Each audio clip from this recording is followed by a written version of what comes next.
वैसे तो मैं ये वीडियो नहीं बनाने वाला था, मगर बहुत कुछ देखने के बाद मुझे ये वीडियो बनाना पड़ रहा है। और वीडियो में सबसे पहले मैं दिल्ली पुलिस को हाथ जोड़कर धन्यवाद करना चाहता हूँ। दिल्ली पुलिस ने जो इन शीघ्र पतन से जन्मे जेन ज़ी को लताड़ा है ना, मैं इनको धन्यवाद करना चाहता हूँ दिल्ली पुलिस को। ये जो जेन ज़ी बनते हुए फिर रहे हैं ना, इनको कुछ नहीं, इनको जस्ट ट्रेंड फ़ॉलो करना था, ट्रेंड।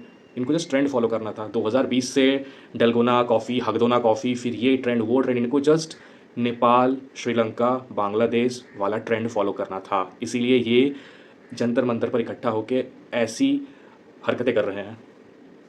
मैं मानता हूँ कि पेपर लीक हुआ है, सरकार की गलती है, सरकार को रिस्पॉन्सिबिलिटी और अकाउंटेबिलिटी लेनी चाहिए।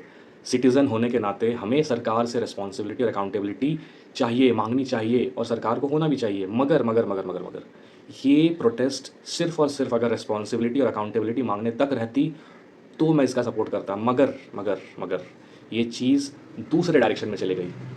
इंस्टाग्राम पर एक पॉलिटिकल पार्टी बनी, कॉकरोच जनता पार्टी। अच्छी बात है भाई, डेमोक्रेसी है, पॉलिटिकल पार्टी बनाओ। कॉकरोच, रैबिट, चूहा, बिल्ली, हाथी, घोड़ा जो बनाना है बनाओ।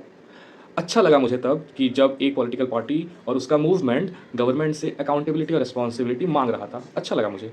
मगर उसके बाद जो हुआ, आप सभी ने देखा, ये प्रोटेस्ट सिर्फ नीट पेपर लीक तक सीमित नहीं रही। उस मंच पर सोनम वांगचुक जी ने अनशन किया। बड़े बड़े लोग आए। कुणाल कामरा, अरुंधति रॉय वगैरह वगैरह, हर पॉलिटिकल पार्टी से लोग आए। और ये प्रोटेस्ट बन गया हिंदू विरोधी, ये प्रोटेस्ट बन गया सनातन धर्म के विरोधी, ये प्रोटेस्ट बन गया इंडियन आर्मी के विरुद्ध, ये प्रोटेस्ट बन गया पूज्य प्रेमानंद महाराज जी के विरुद्ध। इन सभी को गाली पड़ा उस मंच से। पहले तो ये शिक्षा मंत्री धर्मेंद्र प्रधान का इस्तीफ़ा मांग रहे थे। अच्छी बात है, मांगना चाहिए।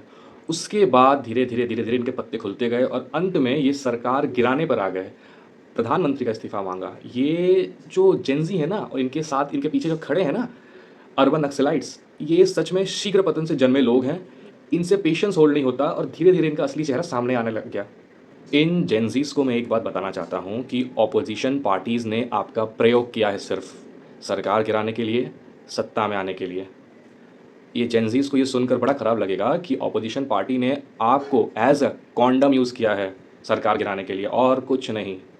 ये जो कुणाल कामरा, अरुंधति रॉय, इनको लाठी पड़ी नहीं पड़ी। बीच में तो पूनम पांडे भी आ गई। मुझे तो समझ नहीं आ रही है, पूनम पांडे जिसने अपनी अश्लील वीडियो से जो यूथ को बर्बाद किया है, वो आई है यूथ का बचाव करने के लिए। अरे शर्म हया उसको है नहीं, और आप में दिमाग है नहीं। ये जो सो कॉल्ड यूट्यूबर्स हैं ना, जो कि उस प्रोटेस्ट साइट पर जाकर अपना सब्सक्राइबर और व्यूज़ बढ़ा रहे हैं, उनसे मैं बस एक बात बोलना चाहता हूँ कि ये प्रोटेस्ट आज नहीं तो कल ख़त्म होगी। लोग सरकार से सवाल पूछ रहे हैं, ये अच्छी बात है, मगर आप लोग जो इस बहती गंगा में अपना हाथ, पैर और शरीर धो रहे हो ना, आपका हिसाब होगा, बहुत अच्छे से होगा।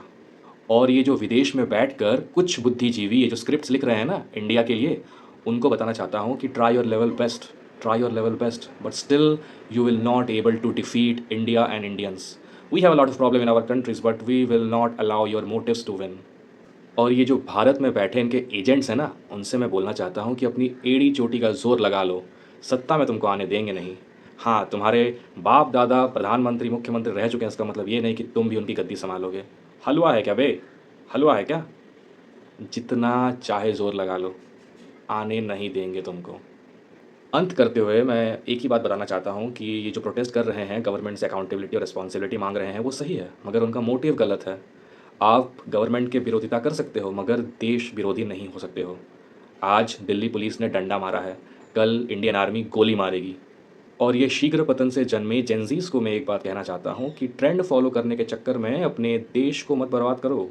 ये कोई बांग्लादेश, श्रीलंका या नेपाल नहीं है, ये भारत है, और ये नया भारत है।